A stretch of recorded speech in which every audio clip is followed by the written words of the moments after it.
Hello guys. आज का topic है relative and centre of mass coordinate. इससे पहले मैंने आपको पहले एक वीडियो भेजा था जिसका था रिड्यूस मास, यानी टू बॉडीज प्रॉब्लम को वन बॉडी प्रॉब्लम में कन्वर्ट कर दिया था। आज हम सेंटर मास के थ्रू क्या करेंगे, रिड्यूस मास या सेंटर मास को रिड्यूस मास से कलेक्ट करेंगे।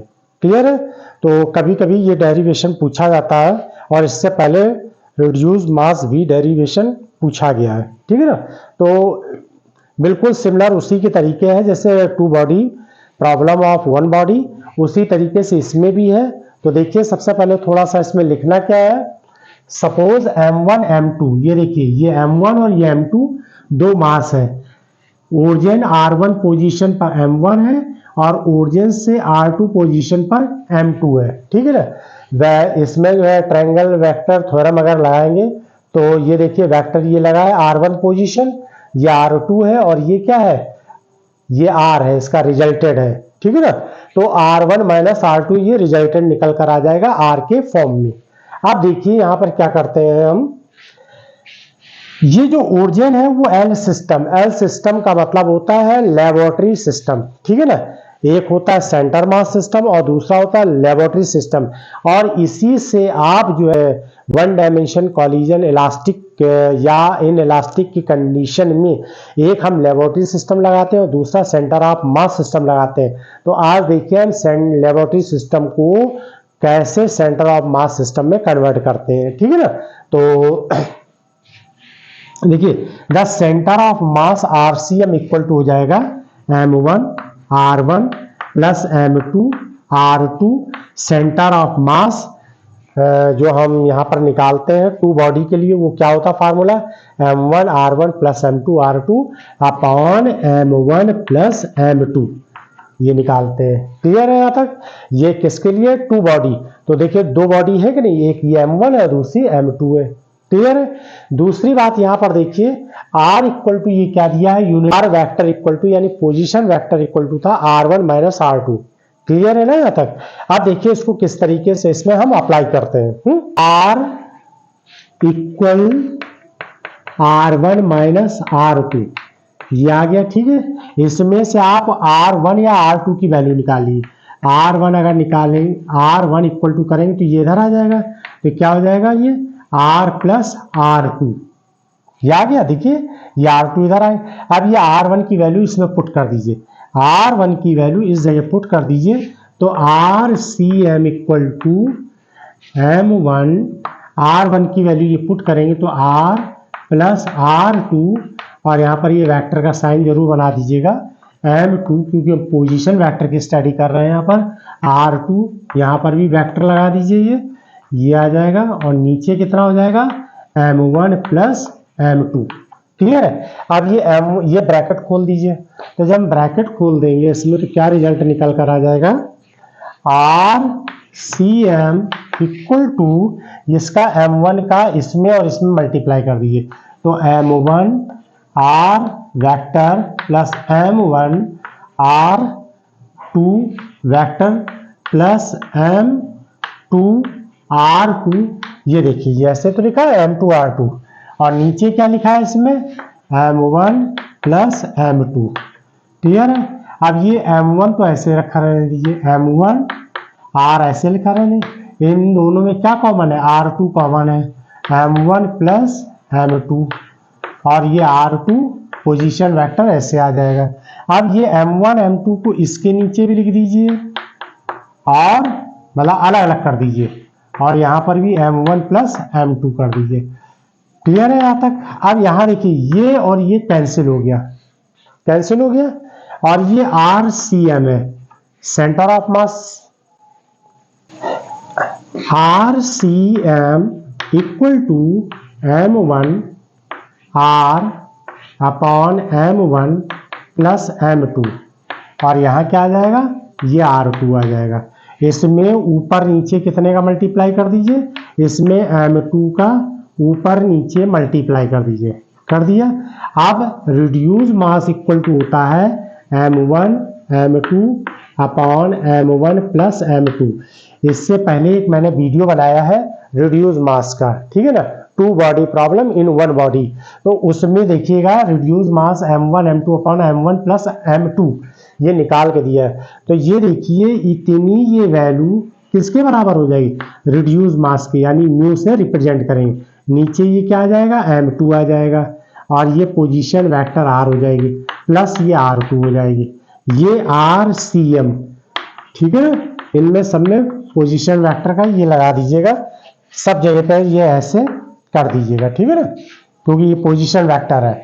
तो R2 इक्वल टू हो जाएगा, R2 इक्वल टू हो जाएगा, R2 निकालना है हमको, तो R2 जब निकालेंगे तो क्या आ जाएगा, RCM minus mu R upon M2, ये वैल्यू निकल कर आ जाएगी किसकी,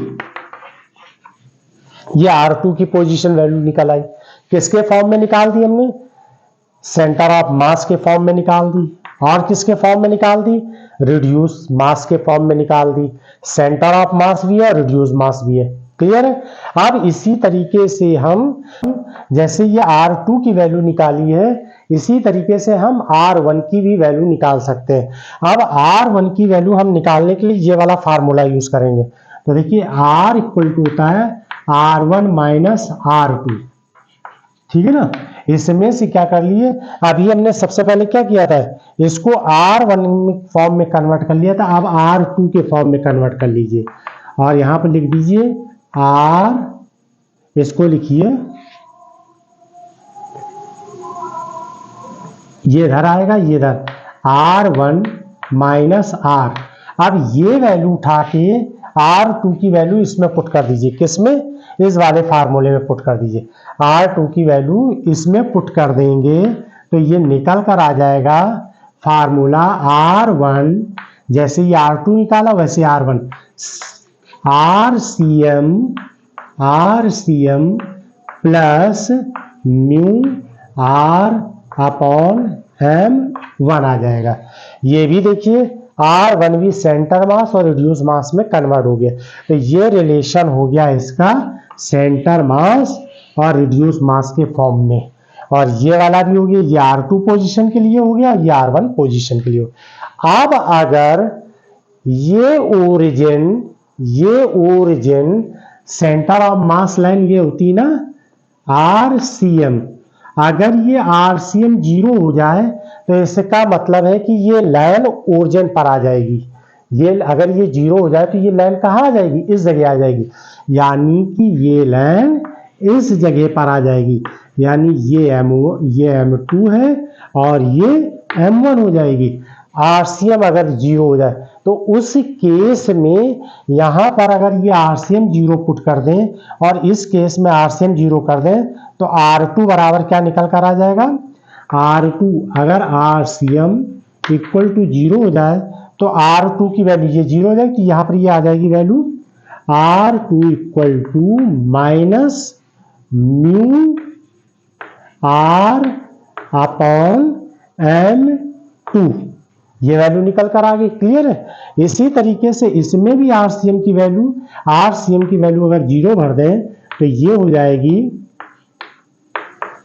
म्यू R अपॉन M1, ये वैल्यू आ जाएगी, ठीक है।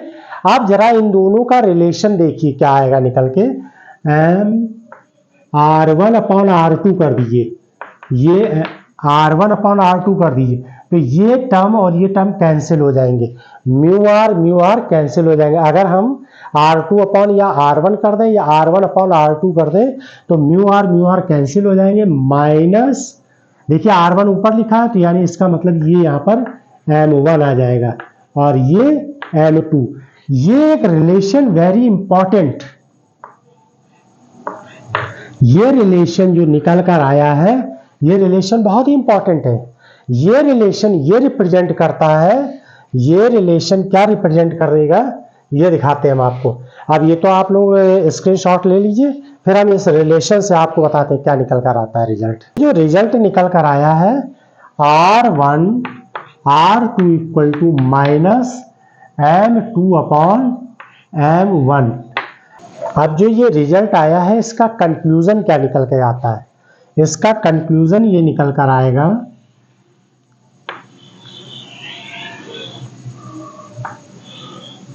ये यहाँ पर मान लीजिए M2, हैवियर बॉडी M2 है, हैवियर बॉडी क्या है, M2 है, तो ये यहाँ से रेडियस R2 होगी।